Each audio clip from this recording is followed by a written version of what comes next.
I have decided to fall. You know, I always encourage people to download my videos, share my videos. I don't mind if you make money, like advertising, etc. That's not the problem for me.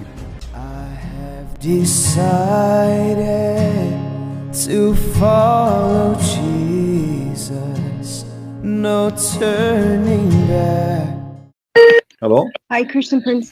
Hey, Sarah, how are you? Good, how are you? I'm all right. What do you want to say to us? I have one rational thing that Okay, you as a Muslim, you have something rational for us. Give it to us. Go ahead. Islam is the only religion that actually unifies all the other faiths under God.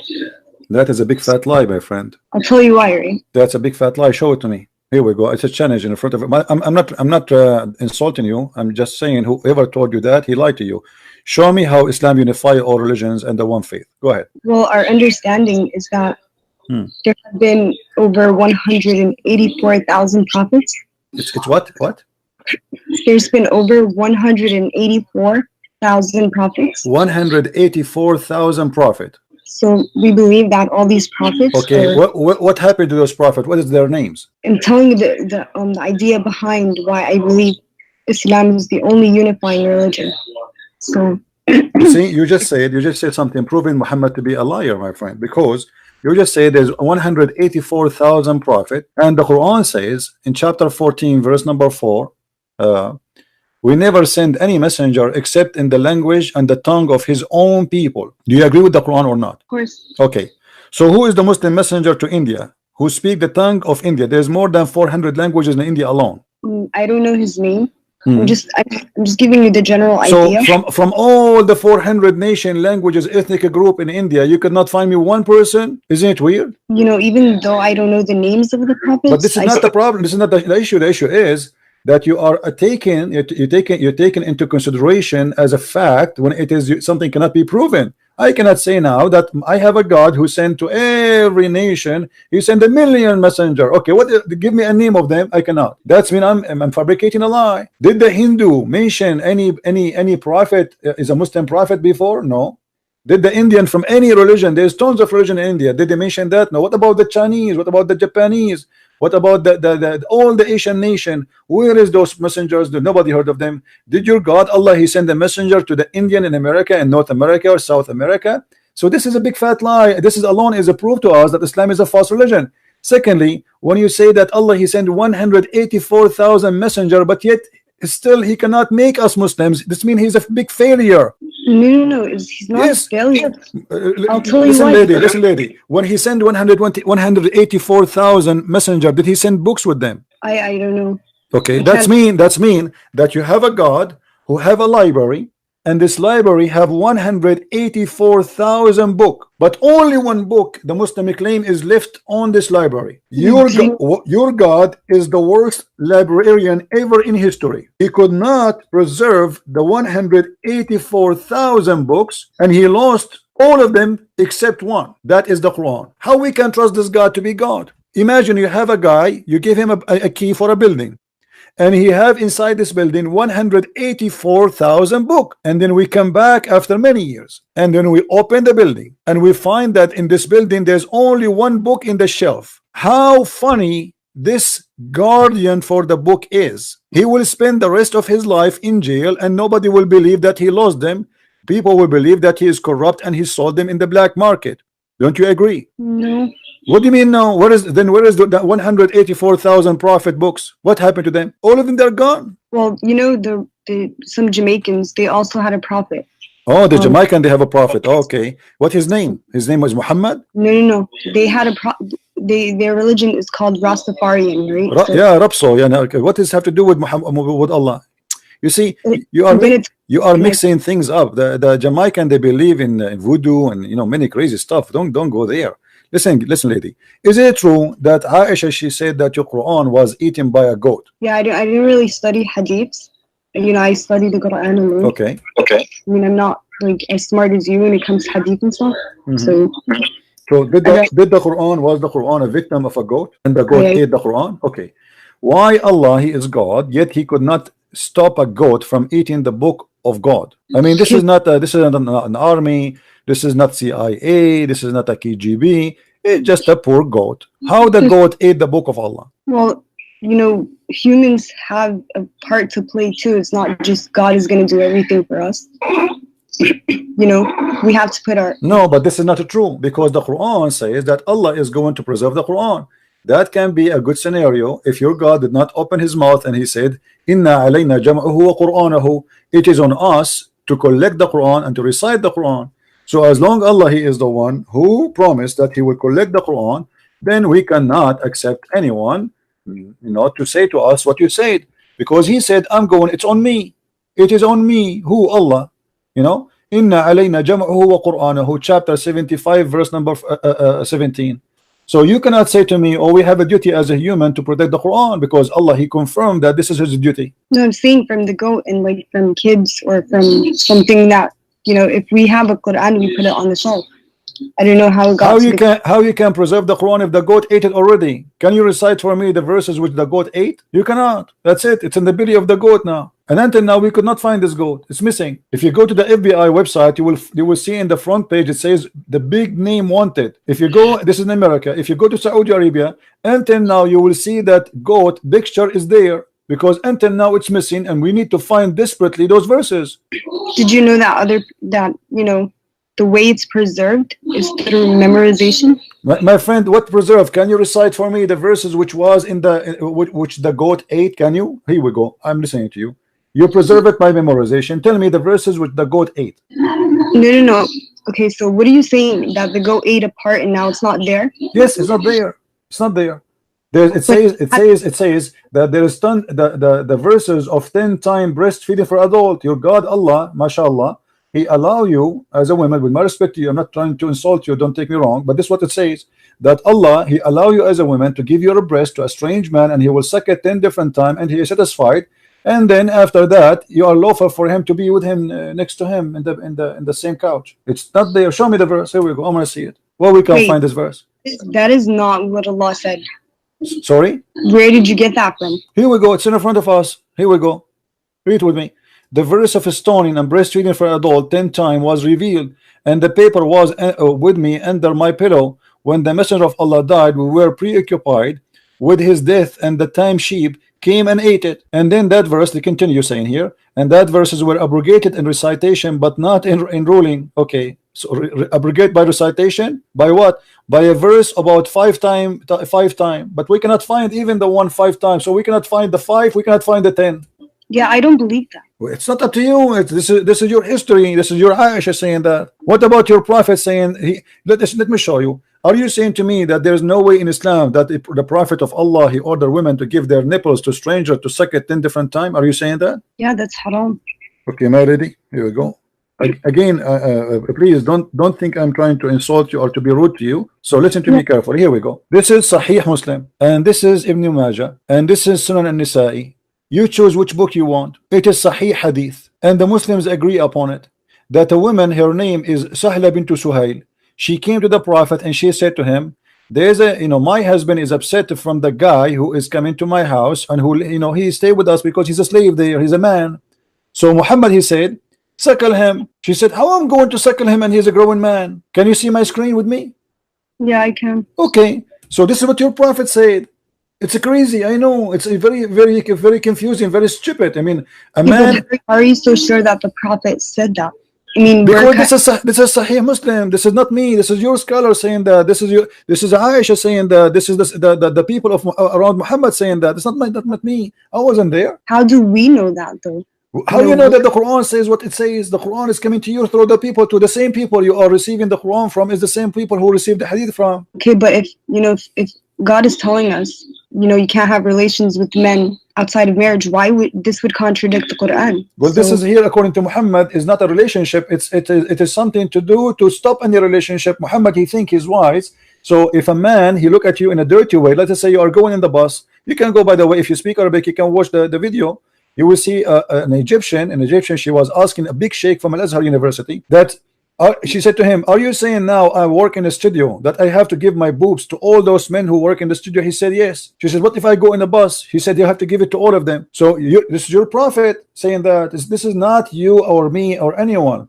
the dean of the Azhar University for the Hadith department, he made a fatwa that a woman, if she want to stay alone with a strange man, she have to give him her boobs 10 times, 10 different times, not in one time, which means in 10 different times, and he have to suck it until he is satisfied. Yeah, I don't believe that. Sorry. You don't believe because you are ashamed of it. This is the whole point. But as you see, it's in front of you. I'm not the one. This is your Muslim website. This is your Muslim book. This is your Muslim scholar. This is the wife of Muhammad, and this is not a Christian prince. No, because in the Quran it says that the wives of the Prophet should stay home and that they are unlike other women and they should veil themselves. No, yeah, my friend. The history of Islam report that Aisha, she took an army to fight Ali, and she caused the death of more than 10,000 Muslims. What are you talking about? And Muslim women, they used to be taken for fun with the Muslims during the wartime. This is why your prophet allow you to do muta. How many days a Muslim man and a Muslim woman they can have fun together before marriage? 0. 0.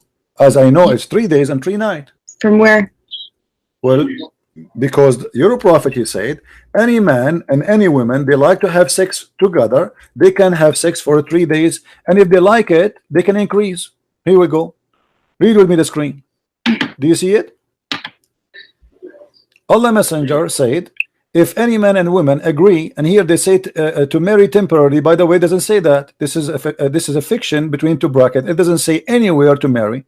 So if any man or a woman agree to have 3 relationship, it doesn't say marriage. Here we go. Let me show you the Arabic. I don't know if you know Arabic. أيما رجل وامرأة توافقا فعشرة ما بينهما 3 ليال فإن أحبا أن يتزايدا أو يتتاركا تتاركا. So any man, any woman, they like to have relationship together for 3 nights. If they like, they can increase, and if they like, they can separate. So how are you going to prove to us that these hadiths are actually the sayings of the Prophet? Because I don't really believe it. You need to prove it to me, not me proving it to you, because you are the Muslim. You are the Muslim who believe in this garbage, my friend, not me. This is Sahih Bukhari. I don't believe in anything Muhammad he said. I don't believe, even if he speak in front of me, I believe this man is a big fat liar. So I am showing you your book. This is not my book. This is Sahih al-Bukhari. This is the most authentic book after the Quran. This is number 2. I told you that I don't believe in hadiths. I never actually studied hadiths because I felt it was part of my faith. So you believe in the Quran? Yeah. Let me ask you, do you watch cartoon? Yes, I do watch. I like cartoon. Me and you, so we have something to share. Let us see. What about the Quran? It speak about that Sulaiman, he have an army of a chicken and army of genie and a human. Do you believe in that? Can you explain that chapter to me? If you go in chapter 27 verse, you can read it. The whole chapter is very funny. I like it. It's my favorite chapter since I was a kid. I used to read it almost every day, just like, especially when we don't have electricity and there's no cartoon on the TV. So chapter 27 verse number 20, here we go. Read. You will see it says the following: your prophet Sulaiman, and supposedly he's a Muslim prophet like your Muhammad is talking about him. Allah is talking about him now, and it says, and before Sulaiman or Solomon were marshaled his host of jinn and men and birds, and they were all kept in order and ranks, like 1 2 chicken, genie, human army. He have a 3 army, 1 of genie, 1 of men, and 1 of birds. What do you say? This is Quran. Are you going to say to me the Quran is a lie too? You don't believe it? No, I believe there's something, there's a message to be behind the story of Solomon. So now you believe that there's a prophet of God. He have an army of birds and chicken. Well, you know that Allah subhanahu wa ta'ala did say that he doesn't shy away from using what the point? What I will do with the army of a chicken? And look, do you know the leader of the army of the chicken? Who is he? Do you know who's he? Do you know who's he? His name is Al-Hudhud. Do you know what Al-Hudhud is? No. Okay, here we go. It says here, and he took a master of the bird, the master of the bird. Okay, this is a general. Do you? Let me show you. Do you speak Arabic? Yeah. Okay. If we go now and search for what Al-Hudhud mean, give me a second to show it to you on the screen. Okay. All right. This is Al-Hudhud. Let us put it in the screen. Small, tiny bird, and obviously Muhammad, he chose him to be the general because he have something in his head. It looked like a rank. Huh? I mean, it makes sense. So this is Al-Hudhud. There's many pictures of him. I don't know if you get an idea now. Did you get the idea which one we are talking about? No, I can't see the You can't see the screen? Look at the screen. Yeah, all I see is the clouds. Okay, now I see it. Okay, this is the Hudhud.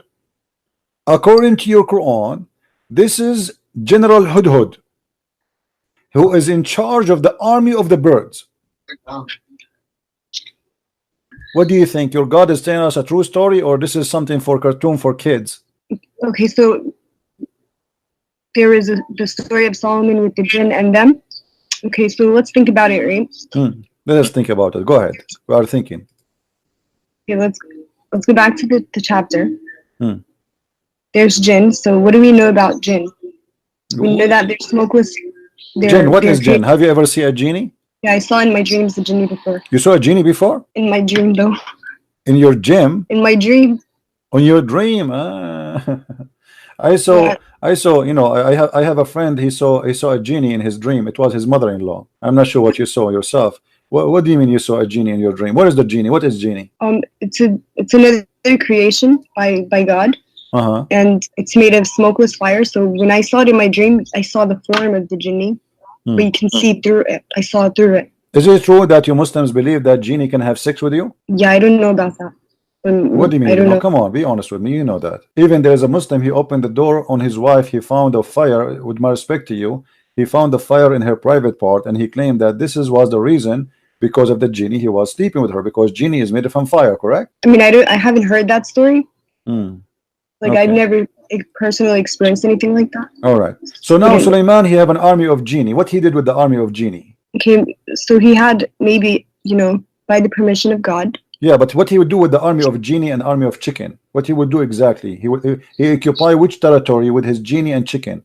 Okay, so was he leading a battle in that particular chapter? No, this is a bird. You know, do you see how small this bird?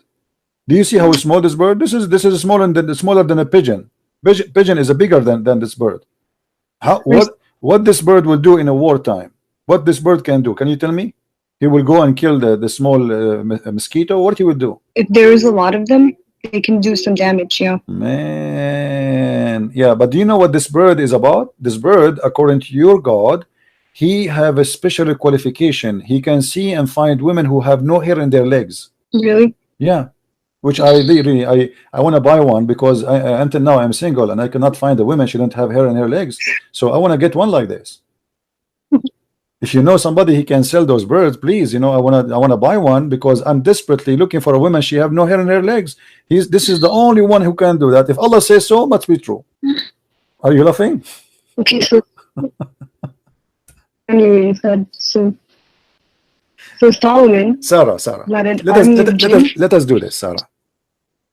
You said to me that you as a Muslim, why you are a Muslim? I mean, look at this. This is can't you tell this is really crazy? I mean, what kind of God? Who is going to believe those? Like, have you heard that Sulaiman, he heard the speech of the ant? Did you hear about that story? That Sulaiman, he heard the speech of the ant. Yeah, the one where. Okay. Do you know that the ants don't talk? The ants don't have a speech. Ants are mute. So how Sulaiman he heard the speech of the ant? How he can hear it? Ants are mute. Well, ants they communicate by chemical and by vibration only. They don't talk. Look here what it says. So when Sulaiman walked with his host, his army, one of the ants in the valley of ants. By the way, my house in the Middle East is about like 20 kilometers from the valley of ant. You know, we are neighbors. So when he arrived there, one of the ant, when he arrived to the lowly valley of ants, one of the ants said, "O ye ants, get into your habitation, lest Solomon and his host," which mean the army of chicken and the genie, "crush you under his foot without knowing it." So he smiled, amused at her speech. How Sulaiman how he can hear the speech of the ant if the ant are mute? Well, if God, God had to give him that ability. Do you know how many ants in the valley of ants? How he can hear only one ant? What is the secret behind that? I mean, only one ant spoke. There's like a million ants in there, and there's only one ant. She spoke and she said, "Hide." What about the rest of the ants? What they said? Takbir? But I'm saying that if just like Isa, Jesus, he was given powers by God. So the same thing with Solomon's ability. Okay, why Isa have power by God and his power about resurrecting people from death, making the blind see, but Sulaiman he have a power of things nobody see. It's just fiction, obviously, like a flying carpet. Flying carpet. Sulaiman have a flying carpet. Flying carpet can carry 600,000 chairs. Do you really believe in flying carpets, Sarah? Be honest with me. You believe in flying carpet? A flying carpet? Yeah. No. You don't believe in flying carpet? What do you mean? I saw it in Alibaba. It's true. Well, I've never seen a carpet flying, so I don't know. I saw it in the cartoon. It's true. As long as it's in the cartoon, must be true. So are you saying to me that you will not believe in a flying carpet if I show it to you now, a cartoon? No. I mean, I'm really surprised. I thought cartoon is the best way to make you believe in something. Well, hold on. You just said that you don't believe in a flying carpet, but this is in the Quran. Yeah, but I'm saying that, you know, Allah did tell us that some of the stories are metaphorical, or, you know, they're no, those are not metaphorical. Those are not metaphorical. This is about a flying carpet, and we can show you what even your prophet said about them. There's nothing metaphorical. You know, Sulaiman ar-rihu asifa tajri bi amrihi, chapter 21, verse number 81. If we go, just to show you, I'm not making things up. I will go to the interpretation to show you what interpretation says. So you will see that Christian Prince, he have nothing to say from his own. Okay, let us go. Here we go. And to Sulaiman we subjected the wind strongly. Ragging means we subjected a strong wind to Sulaiman. Tajri bi amri, he running from his command towards the land which he blessed, meaning the land of Asham. Okay, let us see what does that mean. And if everything we are all knower, Allah saying, he had a mat made of wood. Who had that carpet? Sulaiman. Made of what? Made of wood, which he would place all the equipment of his kingship, horses, camels, tents, and troops, and then he would command the wind to carry it, and he would go, which means the wind go underneath it, and would carry him aloft, shading him and protecting him from the heat. So Sulaiman now he flying with the flying carpet, and he put all his kingdom. The whole kingdom is a flying. This is not a Boeing 777. This is bigger, 600,000 chair only. This is chairs, plus all the animals, plus all the chickens, plus all the elephant, all the horses, all the war equipment, everything in the top of the flying carpet. And then in the top of him, there's the birds who fly to keep him in shade. And you know what birds do when they fly in the top of you? They will shower you with poo-poo. You know that, right, Sarah? Yeah. Okay. So Sulaiman, now we can imagine how much he is covered by poo-poo. The poo-poo is all over him. He have like a million birds in the top of him. So enter he reach wherever he wanted to go in a land. So what your Quran teaching us, that Sulaiman, when he wanna go, let us say from Jerusalem, he wanna go to Los Angeles. What he do? He say, the flying carpet come. The flying carpet, the flying carpet come, and all his army jump in the flying carpet, and they put the 600 chairs there, and they put all the camels, the horses, and everybody, come on, takbir, Allahu Akbar, everybody go on the top of the flying carpet, and we go to Los Angeles. What do you think? This is a true story. So I think that the message of that story is that God gives powers to whom he wills. You know, so for Solomon, it would be the control of, you know, the wind, the jinn. What else did he do? So you really believe in the flying carpet? I remember just 5 minutes ago when you told me you don't believe in flying carpet. Now you are saying you believe in the flying carpet. Told you okay, so the message of it is that God gives powers to whom he wills. Yeah, but this is not power. This is flying carpet, my friend. This is not power. This is a flying carpet. What power? This is a flying carpet. Do you really believe in flying carpet? Do you believe that there is somebody can fly with his kingdom? We fly in airplanes today. I bet you the people but airplane is not a flying carpet. There's an engine and there is etc. and cannot carry 600,000 chairs. 600,000 chairs is bigger than a city. Yeah, but we're capable of building an airplane, and no one knew that before. Hold on, but there is a huge difference between this and that. You know, this is a flying carpet. You order it by order. Hey, flying carpet, the flying carpet carry you, and all the kingdom is carried. This is cannot be true. Why the Jews? Why the book of the Jews, the Bible, did not mention the flying carpet of Suleiman? I mean, why they are hiding it? What do you think? Do you think the Jews, they saw it in auction? They cut it apart and they saw it. Why the Jews in their holy book did not tell us about the carpet of Suleiman?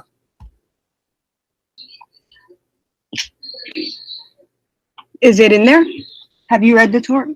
Well, not in the Torah, but I can find you where Muhammad he got these stories from. There's a book I advise you to read. It's called The Legions of the Jews. Or you can go and get my books from Amazon. Go to Amazon.com, or if you live in Europe like Amazon, Germany, etc., and you can get my books. You will see where Muhammad is getting those stories. Muhammad is copying a story from the Legions of the Jews, which is not a true. It's just a fiction. The Jews, they used to tell it to their kids about the glory of Solomon, the glory of David, the glory of their rabbis, the glory of their kings. It's a fiction story. Muhammad, he took it, he put it in his Quran, and he said, this is from my God, this is a true story. But those stories they used to tell in their kids. Yeah, but what I was going to say about. Yeah, but obviously this is a lie. As an example, in the Quran there's a story about the 7 sleepers in chapter 18. 7 sleepers. Everybody knows that this is a story written by a Christian. He is from Syria. His name Bishop Yaqub, and he wrote a story for the youth to encourage them to handle the discrimination. It's a fiction story. See, that's my point, is that there's, behind the stories, whether in the Torah, the Bible, but your God, the problem is your God, he take the story from this guy, which is a fiction story, and he speak about it as if it's real story, and he claims it's coming from Allah. Imagine I write a book, imagine Shakespeare, he write a book, and then your God, he take the story, he says, I am the one who wrote the book of Shakespeare. The thing is that, from the Bible and from the Torah, this is the same God that's talking. No, it's not the same God. My God, hold on. We're not the same God. Your God is not exist. Your God, is a pagan God. As an example, why your prophet he kissed the black stone? Why your prophet he kissed the black stone? I mean, you read that in Hadith, didn't you? Well, I read that in the Hadith. Don't you pray in the direction of that stone today? Don't you? Yeah. Do you know it's the golden ratio of the earth? The golden ratio. This is have to do with what? That's a sign for mankind. This is a sign for mankind. What? This is the Trinity. Golden ratio is 1 to 2. That's means Trinity. Do you Muslim believe in the Trinity? So of the universe, the earth, I mean. I know, but the golden ratio is 1 to 2, 3, Trinity. So do you believe in the Trinity? No, I don't believe in the Trinity. So what you are mentioning the golden ratio, you have nothing to do with the golden ratio. What golden ratio? The golden ratio, where we see it in when in God's best creations, even the human face has the golden ratio. My friend, I'm not an atheist. I believe in God. You don't tell me that. This is something you tell to somebody who's an atheist. This is not my business now. I'm asking you why you Muslims pray toward a stone, in direction of a stone, bow in front of a stone, and you kiss a stone. If you are a person who worship the God of Abraham, the God of Moses, and you don't believe in the paganism, why you kiss stones and go around the stone and bow down in front of a stone? Tell me. So the Qibla was changed, right? This is not the question. Why you kiss a stone, pray in front of a stone, pray in direction of a stone, go around the stone? This is the question. It's I don't know the answer. I can't tell you the answer. Yeah, because you're a pagan. That's the whole story. People who kiss stones, people who think stones are holy, they must be pagans. As simple as that. There's no holy stone. But stone are is they stone. Stone? Huh? They're not worshiping the stone. So why you kiss the stone? Tell me. You don't worship the stone, so why you kiss the stone? People kiss food. No, this is okay. Hold on. I kiss food. I kiss food as a symbolic for being thankful for God because I eat it. Okay, do you eat the stone? No. Okay, so why you kiss the stone? Give me the reason. I kiss my mother as an example. I kiss her hand. Huh? Does that mean I worship my mother? No, but this is my mother. Why you kiss the stone? She is your mother? I think people, kiss it because they love the prophet. So and why the prophet kiss it? Okay, people they kiss, guys. This is a good answer. She's smart. People they kiss the stone because they love the prophet. Okay, why the prophet he kissed the stone? I don't know why he did that. Because he's a pagan. Obviously, he's a pagan man. You Muslims, you follow Muhammad blindly. Doesn't matter what he do. He kisses a stone. We kiss a stone. You know, I don't want to be rude with you. What if Muhammad he kissed a donkey? Are you going to kiss the donkey too? What if Muhammad he tie a donkey to the Kaaba and he kissed the bum of the donkey? Are you, all of you Muslims, you will kiss the donkey just because he kissed the donkey? You do know that his job was to deliver the message, and he's done that. What message? He made a message says any woman she want to take off her panty. Is that a message of God? Any woman she want to give her panty off to me, she is welcome. This is a message of God?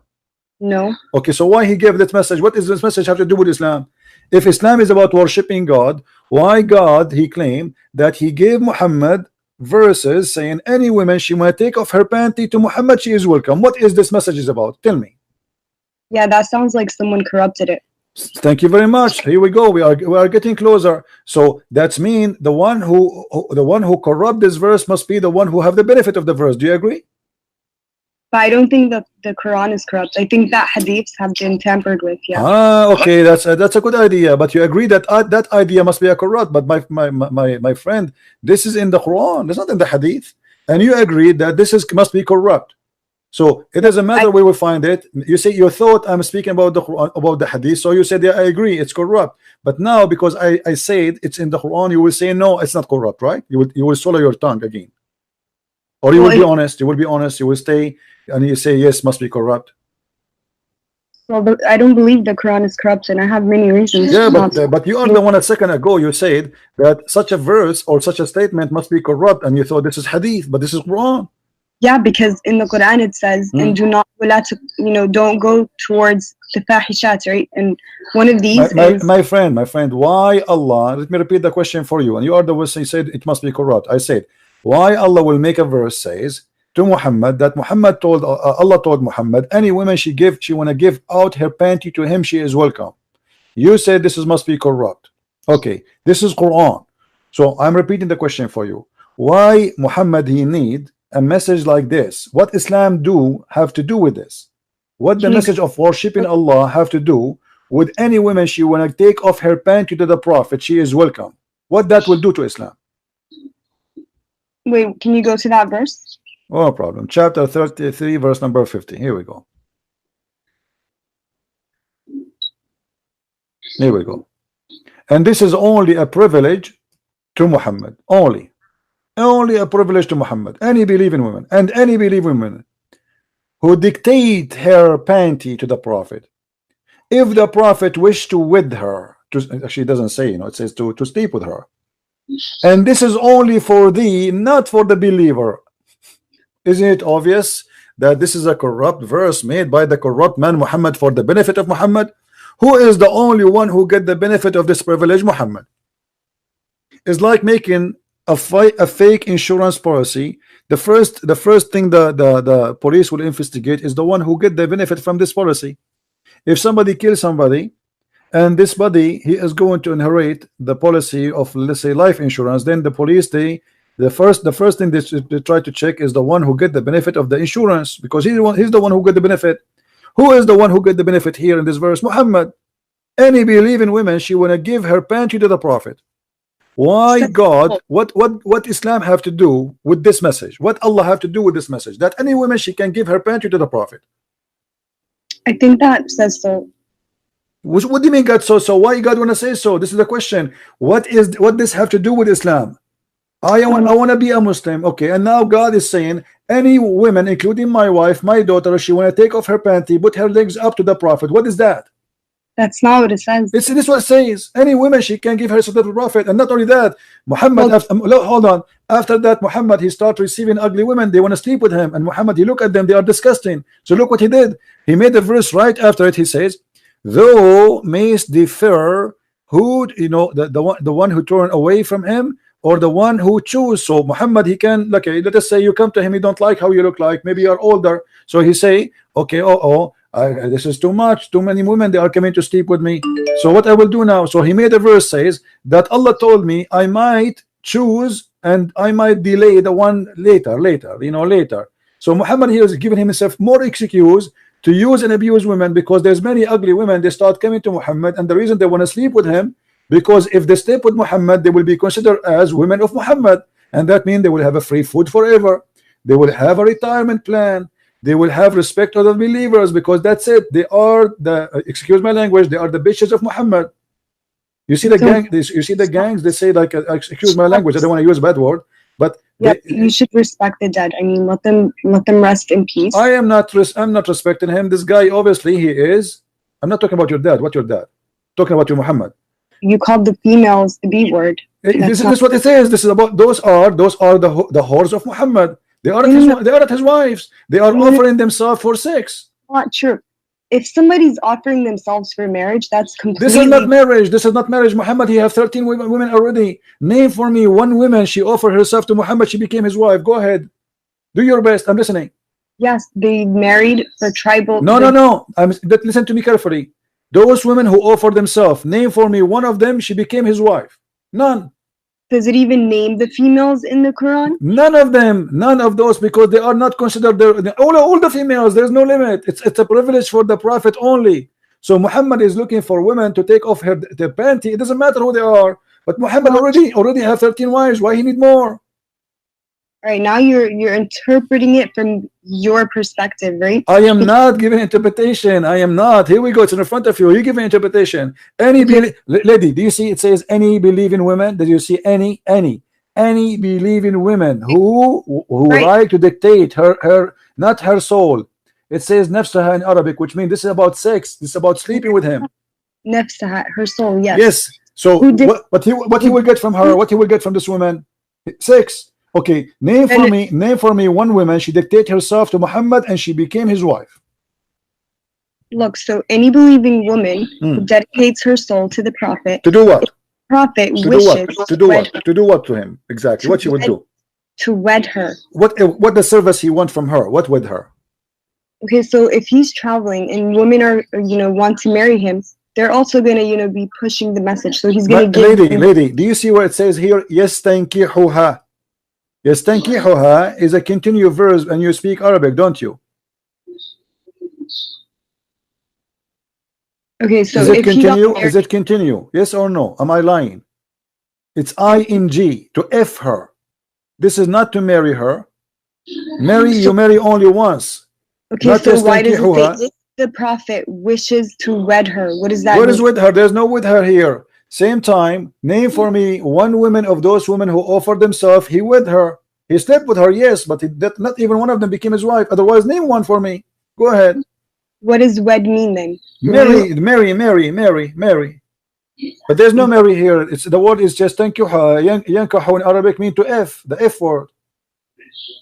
The word marriage in Arabic is zawaj. You speak Arabic like me. تزوج تزوجنا تزوجوا زوج يزوج تزويجا. Yes, tankihu. This is nukah, the actual verb of the sex, of the f word.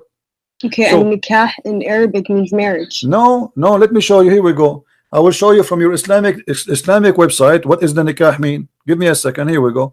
We don't make things up, lady. We don't. Everything we say we prove.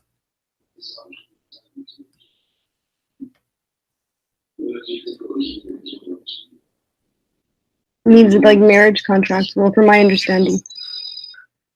This is alislam.org website. Do you see the top?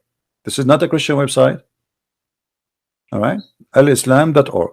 I think it's clear for you, right? Yeah, I don't see it. I see the clouds right now. Okay, do you see it now? Maybe it take time to come to you. So this is alislam.org. This is your Islamic website, and it says it clearly that the word nikah literally mean intercourse. Okay, so read with me carefully. In Islam, marriage is not restricted of a platonic relationship between a husband and wife, nor it is solely for procreation. The Islamic term of marriage is nikah. You see it? Literally means sexual intercourse. So marriage is about that. Are you so you're saying? I'm not saying that. It's you who's saying that. There's no marriage in Islam. You don't use the word marriage. You say the F word. We, as an Arabic Christian, we use the word zawaj. You, as a Muslim, you use nikah, the F word. What is marriage? So this is the same word is in the Arabic Quran. It says just tankihuha, which means to do intercourse with her. Thank you very much. Okay. Okay, so any Muslim women, she want to do intercourse with the Prophet. Why? Okay, but within marriage. Why? Well, there's no marriage. What marriage? I just told you, give me one woman. She gave herself as a gift to the Prophet to, yes, thank you, she became his wife. Give me one. You cannot. There's none. He slept with many women, but there's none of them became his wife because it was just for fun. Now, why Allah he need to make a verse for Muhammad that any believing woman she can give her panty to the Prophet? What is the benefit of Islam for that? Muhammad already is not a single man. You see, if Muhammad was a single man and he's trying to find Muhammad a woman to marry him, I will say, okay, the guy, he is trying to find a woman to marry him, to be with him.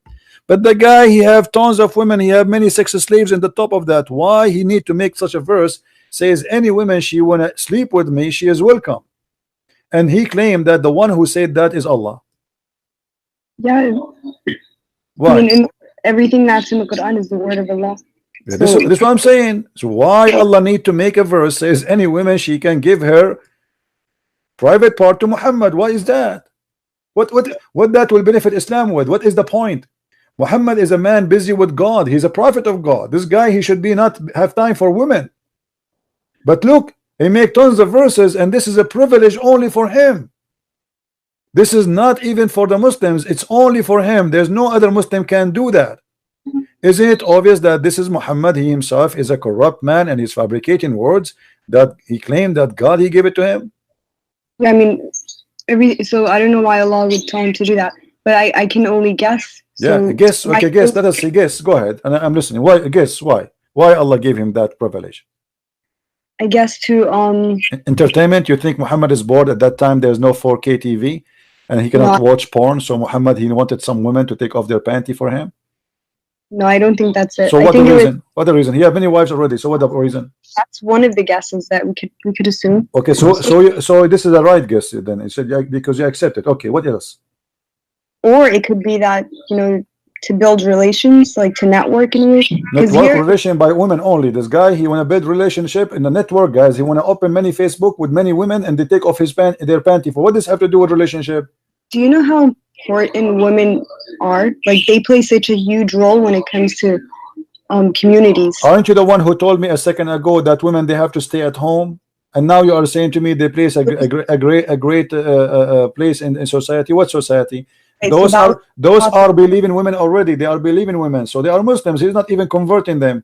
They are believing women. They want to take off their panty to the Prophet to do what? Entertainment. Obviously, it's about sex. There's nothing else. Does it say he want to spread Islam with them? He want to do what he would do? The only thing is he's going to F them. As simple as that.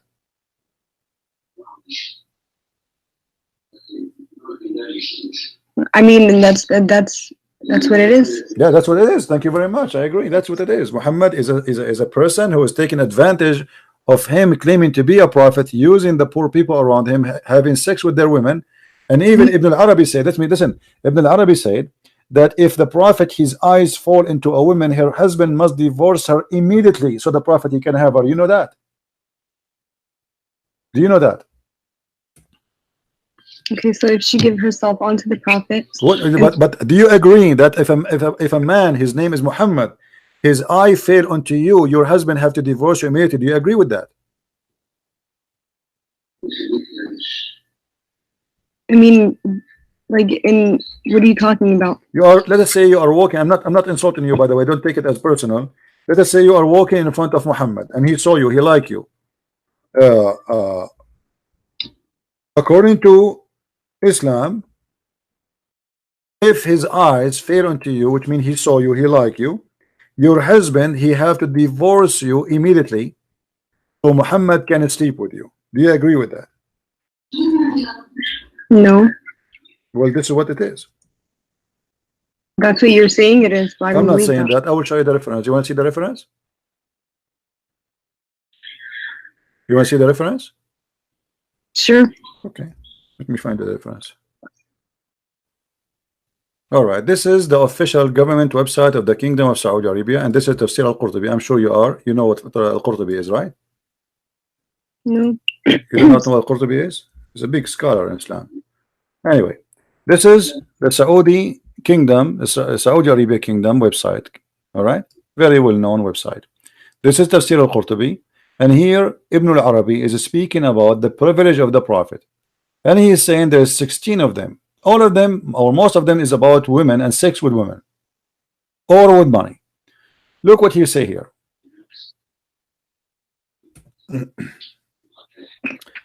قال ابن العربي. Let us see what قال ابن العربي. This is Quran interpretation for that verse. Read. You know Arabic, that will make it a lot easier for me. Do you see in front of you on the screen the Arabic? Do you see it, Sarah? Do you see the Arabic? I see it. Okay, does it say إذا وقع بصره على امرأة وجب على زوجها طلاقها وحل له نكاحها? How disgusting that is. You just said you don't accept that. If Muhammad, he look at you and he like you, your husband must divorce you immediately. So the Prophet, he can, with my respect to you, he can sleep with you. What do you say?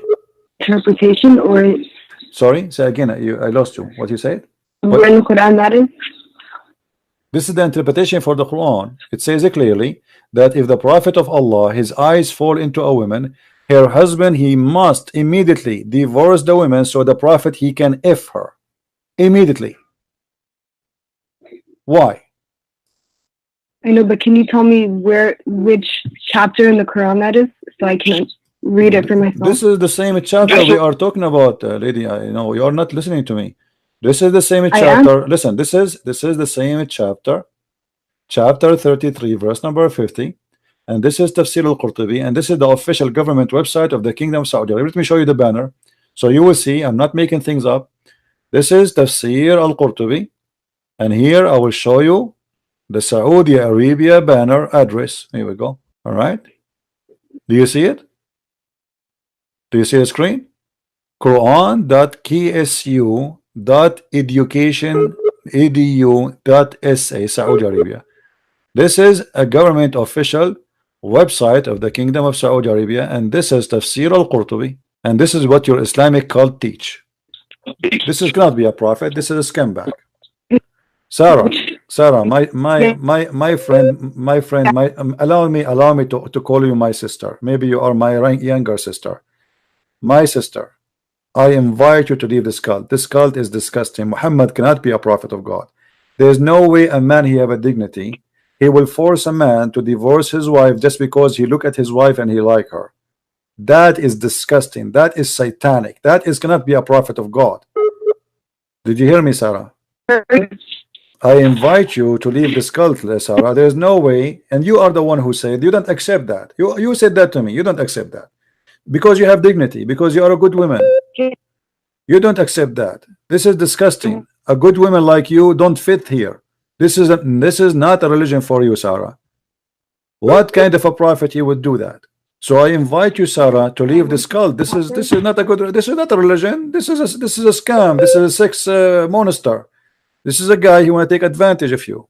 Did you decide to leave Islam, Sarah, or not yet? Did you decide to leave Islam? Say yes. Leave this cult. This is satanic. It's obvious. Go and follow the holy Jesus, the holy name. Follow the holy Christ, who never commit a sin. Why in the world you want to follow such a man and you ignore the best of the best, the Messiah, the Messiah, the best of everyone? There's no one like him.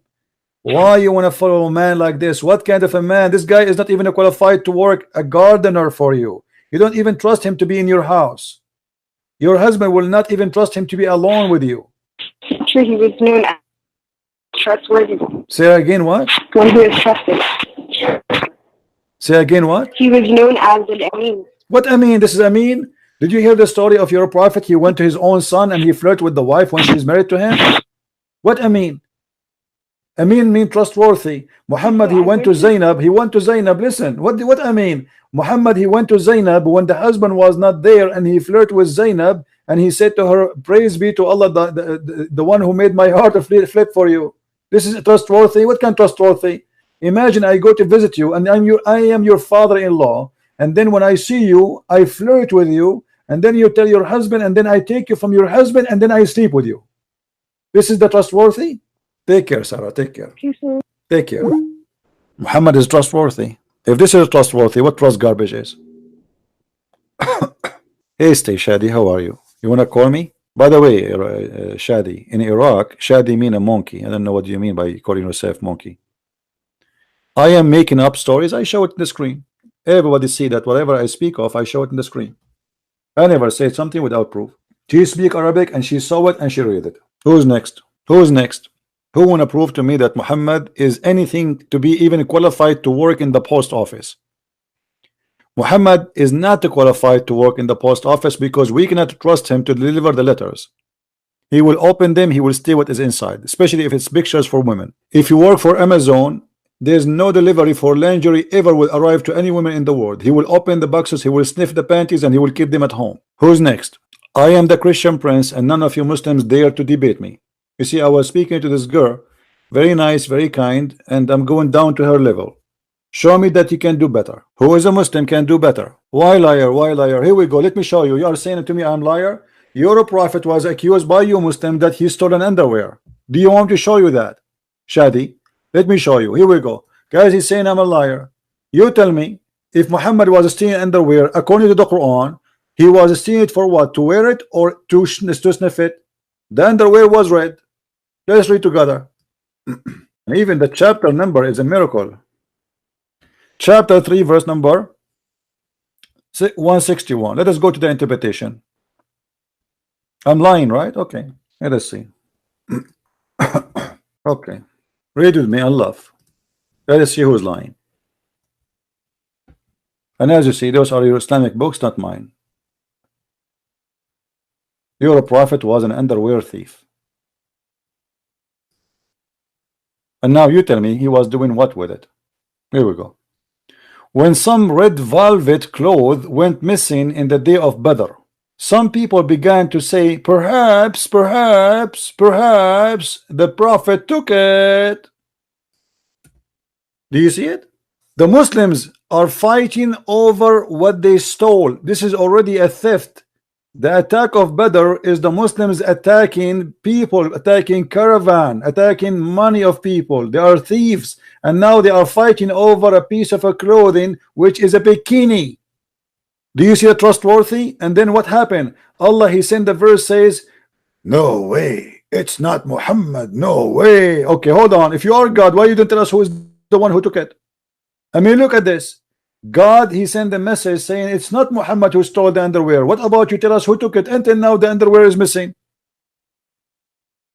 Until now, if you go to the website of the police of Saudi Arabia, they have a big prize for the one who will find the underwear which Muhammad was accused to steal.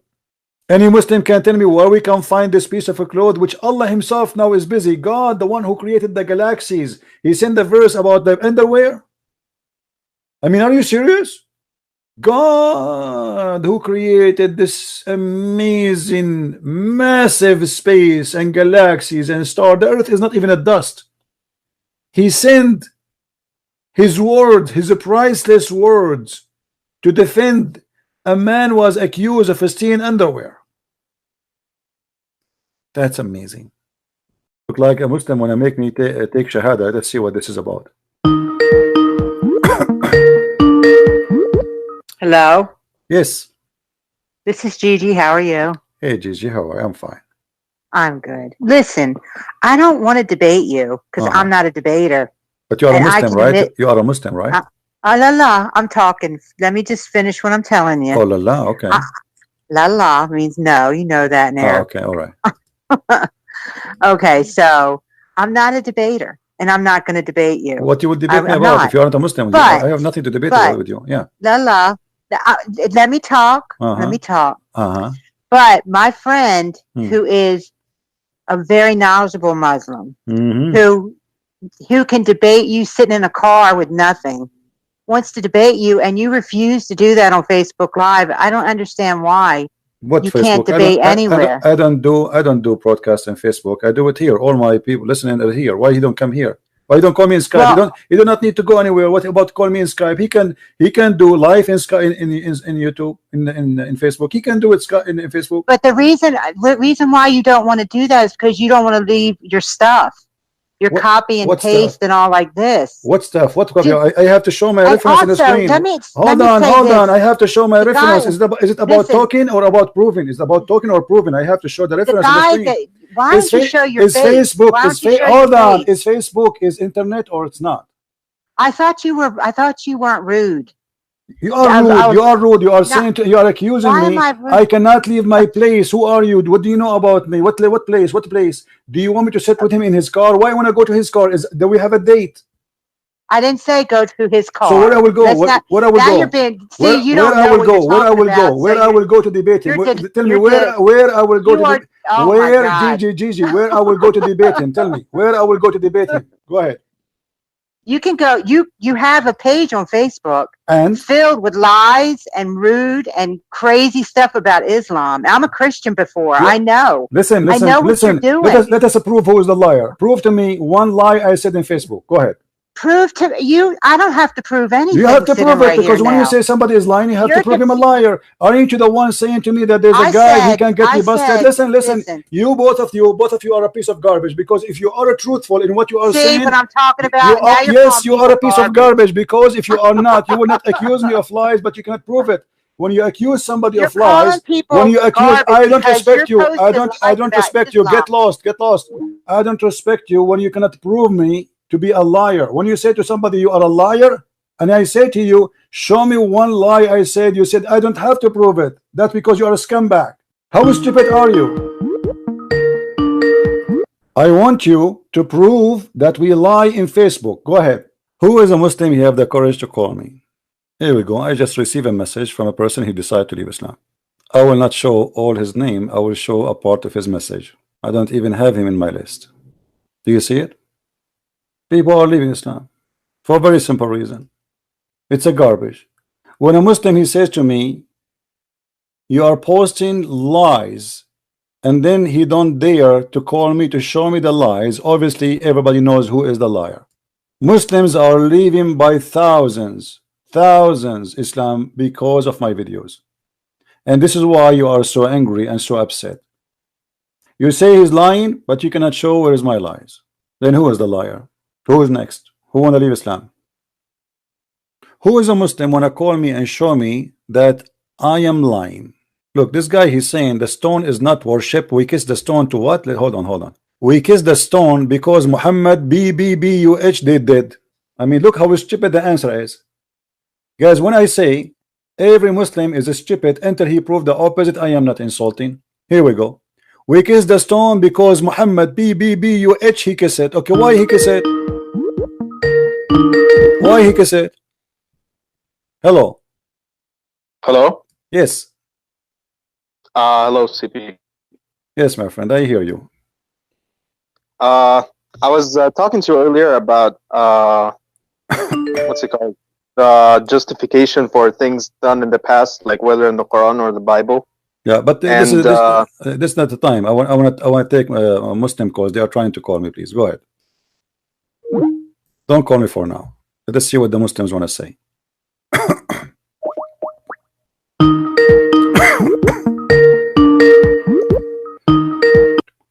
Oh, this is Gigi. Yes, Gigi, how are you? So did you find the lies I post in Facebook, or you did not find one? Okay, listen 1 second before you go any further. You apologize to me for calling me garbage. I'm not garbage. I didn't say you were garbage. You said I'm lying. You said I'm lying. This is lies are being told about. Okay, listen. When you said somebody that lie, he told I am the one who told those lies supposedly. So you're accusing me to be a liar. So prove it. No, you prove it. Prove it. Otherwise, this is garbage. Prove it that I did lie. Show me one lie. Go ahead. I'm listening. I am listening. I am listening. Show me one lie I said. Go ahead. I don't talk with somebody that disrespects me and calls me garbage. You are the one who accused me to be a liar. You are disrespecting me. Now you have to prove me to be a liar. Otherwise, you are not a decent woman. Saying on Facebook about Prophet Muhammad, peace be upon him, is lies, and you know they're lies. Show me one. Show me one. Which one? You have tons of it in Which there. one? Give me one. Give me one. Just prove me. Get me busted in front of everybody. I have 800 people listening to me right now. Show me one lie. Show me, lady. If you are truthful, if you see, you want me to treat you with respect, correct? Okay, treat me with respect. I treat you with respect. Show me one lie. Let us talk about as civil people. Show me one lie. Get me busted. Everybody is watching. Go ahead. all right, you can put on your showboat and stuff. That doesn't work with me or your 800 viewers. I'm just telling you. You are just telling me nothing because you cannot show me one lie. Why you are saying I am posting lies, but yet you cannot point your finger at one? What's wrong with you? Something wrong with you. Otherwise, either you are lying or I'm lying. So why you don't show? I am showing you. I'm giving you opportunity in front of 800 people to show them that I am a liar. Name for me one lie. Listen to how he's running, everybody. 800 people out there listening to him. He refuses to come on Facebook and debate. I am in Facebook, you idiot. Are you a donkey or what? Because I post in Facebook each time I go live. So if your friend is a man, he can call me in Skype. What the difference between Facebook and here? As long you can call me, why he cannot call me? As long you can call me, and you are a stupid woman who do not know anything about Islam, why he don't dare to call me if he is knowledgeable?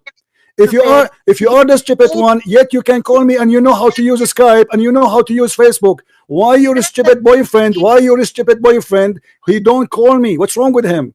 Boyfriend. He's a brother of mine. What a brother? There's no brother in Islam. There's no brother. A woman and man in Islam. Muhammad, he said, if a woman and male and female they are together, the third is the devil. Do you agree or not? Sick. You have a sick mind. You are the sick. You're a prophet, he said. You're a prophet, he said. Any woman she want to give her panty to the prophet, he have to give it to him right away. Do you agree or not? Really? Yes, really. Yes, really. I can't believe you have one person that listens to you. I have right now. I have right now 775 people. You believe it or not? 75 people that just heard you call 775 people, and you cannot show them one lie. I said, can you show them one lie? Refuse to come on Facebook. I am not refusing. I am in Facebook already, you donkey. I am in Facebook. I post my video in Facebook, which means he can call me here. Doesn't matter where I am. This is internet. You are a coward like him. Your boyfriend don't have a panty. Maybe you have one, but you don't have a panty. If you have a panty, let him call me. He is a coward. You said I am lying, yet you cannot show me one lie because both of you are a scam. Get lost and never call me here. Let the man of the house call me. That is your boyfriend. Let the rooster call me. What a potato. Christian Prince, you post lies in Facebook, Christian Prince.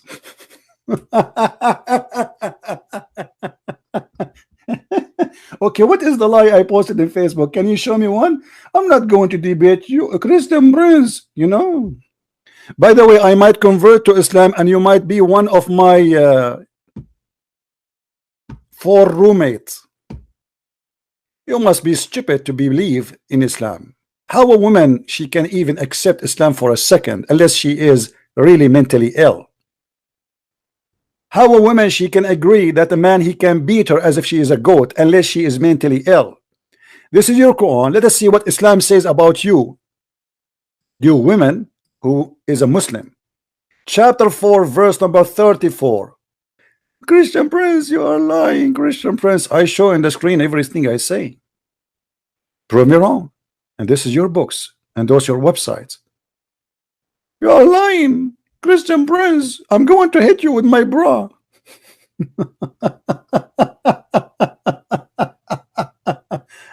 Oh boy.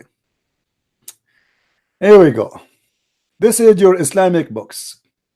This is how stupid the Quran is, and this is how filthy this book is. Do you see it? Scourge them. If you suspect that your wife, she might be in a stage of going to be disobedient, she is not even disobedient yet. You jail them in their rooms, you scream at them, and you scourge them. But don't be exaggerating. How we can scourge our women? The hadith explained that. Muhammad in the hadith, he said, beat them until you make their skin greener than their clothes. This is accepted in Islam, and let us prove that. Liar, huh? My boyfriend, he is very knowledgeable. Oh boy. Desperate old woman looking for a man. That's why she converted. Read with me.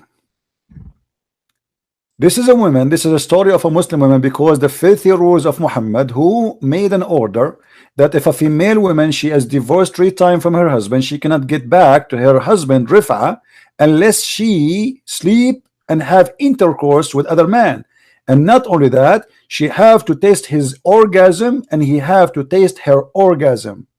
Raf'a divorced his wife, whereupon Abdul Rahman bin Zubayr al-Qurazi married her. So this is a woman, she used to be married to a guy, his name is Raf'a. Now she is married to a man, his name is Abdul Rahman. What happened? Aisha said that a lady came wearing a green veil and complained to her of her husband and showed her a green spot in her skin caused by beating. It was the habit of ladies to support each other. You see, they are saying to you, she is not supporting her because she's right. No, she's supporting her because they are women supporting each other. So when Allah Messenger came, Aisha said, I have not seen any suffering women women suffering as much as a believing women. So Aisha here confirmed that a Muslim woman, she is the worst in life. She have no good life. She is suffering the worst. Who is witnessing for that? Aisha. She is witnessing that between all the women of the Arab, no woman is suffering as much as a believing woman. Look at her skin. Her skin is greener than her clothes. Her skin, this is not, they say to us, you beat her light beating, right? Look at this. This is light beating. Her skin is greener than her clothes. When Abdul Rahman here heard that his wife had gone to the Prophet, he came with his 2 sons from other wife. And she said, by Allah, I have done no wrong to him. He is impotent and he is useless to me like this, which means his penis is not working. Look how filthy the society, look how disgusting those people are. Holding, showing the fringe of her garment. Abu Abdul Rahman said, by Allah, O Messenger of Allah, she told a lie. I'm very, very strong. I can't satisfy her. What is enough? What is next? Maybe he's going to hold his private part and he will do it live. I'm very strong. I can satisfy her, but she is disobedient and she want to go back to Rif'a. Now we know what's happening. This woman, she married this man because the filthy Muhammad, the mad Muhammad, the crazy Muhammad, he made a rule that if a woman, she divorced her husband, or a man divorced his wife, 3 times, she cannot get back to him unless she marry a new husband and he F her. And he tastes her juice and she tastes his juice, which is orgasm. And then and only then she can go back to the husband. So now this woman, she married this new man, but she don't want to sleep with him. She wants him to get back as a tool to get back to the previous husband. So look what happened. Allah Messenger said to her, if that is your intention, then know that it's unlawful for you to remarry Raf'a unless Abdul Rahman, he tastes your juice. You see in the translation they say until he has sexual relationship. What kind of religion making a rule that a woman, she cannot go back to her husband unless she goes sleep with the new man, and that man, he have to taste her orgasm and she have to taste his orgasm حتى يذوق عسيلتك until he tastes your orgasm. This is a prophet of God. And not only that, the man, he did beat the hell of his wife, and then Muhammad, he sponsored him by beating your wife. It's lawful for you. Did Muhammad say why you beat your wife? No. He was against the women and he judged for the man that he's right. He said to her, if this is your attention, you should know it's not lawful for you. And as you see, Muhammad is taking the side of the man perfectly. So we beat the women, we make her skin greener than her clothes. And yet they say to me, you are lying. Where is my lies? I'm showing you everything I say, and this is the reference. Prove me wrong. Why you don't put the information in context? Sarah, she is saying that. Okay, Sarah. Let's see what Sarah will say. Of his wife, and then Muhammad, he sponsored it. Hello? Yes, Sarah, you said I am not putting things in context. What does that mean? Everything has a context. Like the okay, what is the context that I can beat my wife until I make her skin greener than her clothes, and then I say that you have to sleep with a new husband so you can go back to the old husband? Go ahead. When I say in context, I'm talking about historical context, right? Well, this is the historic, the story in front of us as it is. I read the whole story. I did not even cut a letter from it. Right. So you do know that with Islam came the revolution of everything. Like what? Women quickly gained rights and inheritance in. That's false. That's false. That's false. That's false. That's false. That's false. women is before Islam, they inherit everything. Not only that, they used to be very rich. As an example, Muhammad himself, he used to work for Khadija. Is that true? Yeah, but she was the widow, right? She is a widow, which means she inherited her husband. Is that correct? She inherited everything from her husband. Yes. So this is she was not a Muslim woman. Is that correct? I guess. Okay. So women, they have their right, and not only that, she was the boss of Muhammad. Is that correct? Right. Okay. So she have right, and she is a businesswoman. She have an inheritance. She is independent. She is the boss. What is next? Islam make the women wear a veil, became inside the box. And you are the one who said to me when you called me first time, you said that the wives of the prophet, they have no right to go around, they have to stay home. Didn't you say that to me? But before Islam, women, she was a queen. Women, she was a leader. Women, she was a counselor. Women, she was a businesswoman, as an example, Khadija herself. So Islam destroy you and make you just a sex toy. Where's your that? What is your proof? You are the one who just told me before that the wife of the prophet, they have to stay home. No, your proof that Arabia was this kind of. What do you mean? You never heard of the queens in Arabia and other country around? Who is Cleopatra? Who is Zenobia? Who is Khadija? Isn't it Khadija? She was a businesswoman before Islam. What's wrong with you? Who is Qurfa? Who's there is many famous women in the history of Arabia. What are you talking about? There's many queens. So those are women, even the Quran speak about Sulaiman flying all the way from Jerusalem over the flying carpet to see the Queen of Sheba. The Queen of Sheba, not the King of Sheba. So after Islam, where is the Queen of Sheba? What happened to Yemen? Since when the last time Yemen have a queen? Isn't it your prophet, he said that a woman, she lead her nation, they will never be successful? Which means it's forbidden for women to be a leader in Islam?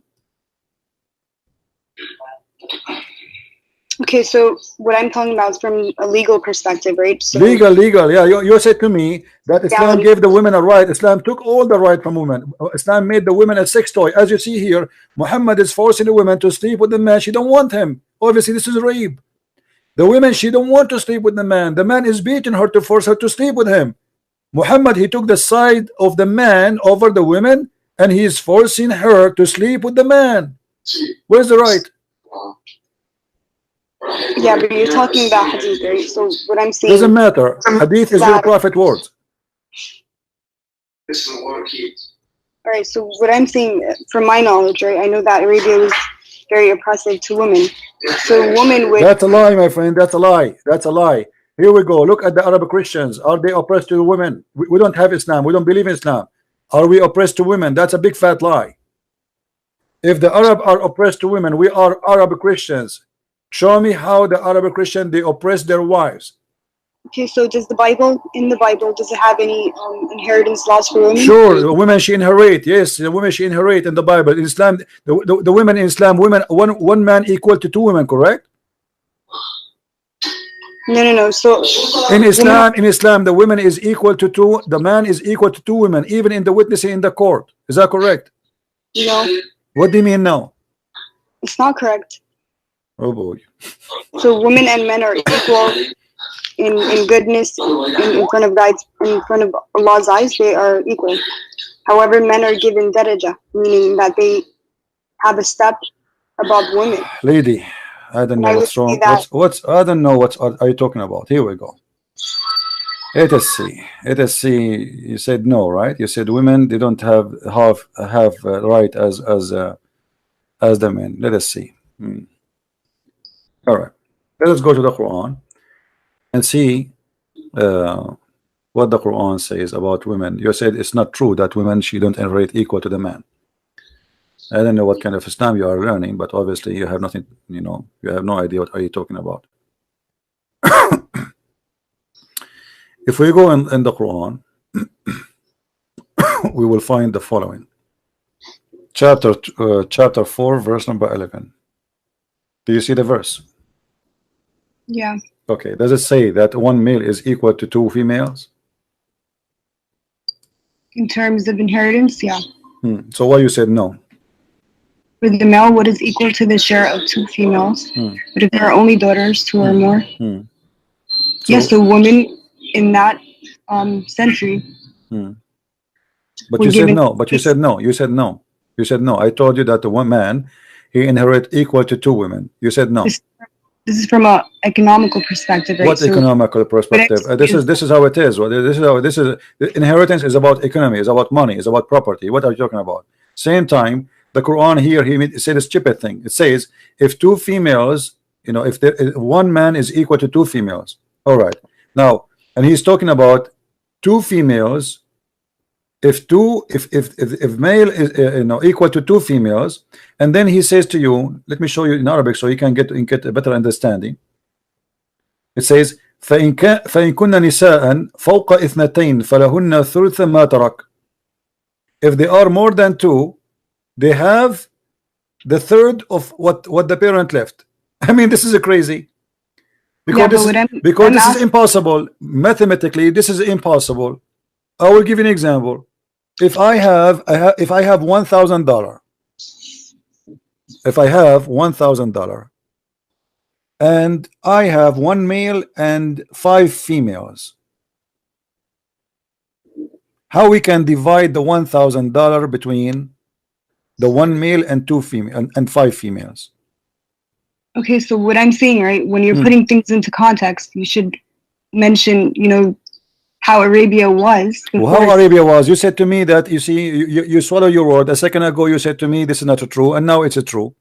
Same time, as you see, the woman, she is not allowed to be equal inheritance to the man, but before the woman she can. And now not only that, the woman, she is not allowed to witness in the court. She can witness only in the case of writing. Is that correct? Is this in the Quran? This is in the Quran, yeah. All right, so from my knowledge, right? So why the woman, she cannot witness in the court in the case of murder? You tell me why.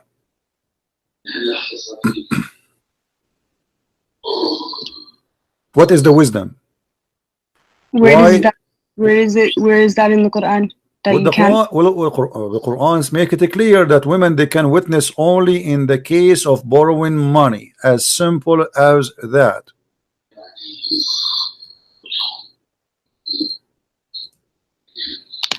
And the funny, you know, the Muslim, they say to me, I never heard this before. They, you know, each time I say something to them, they told me I never heard this before.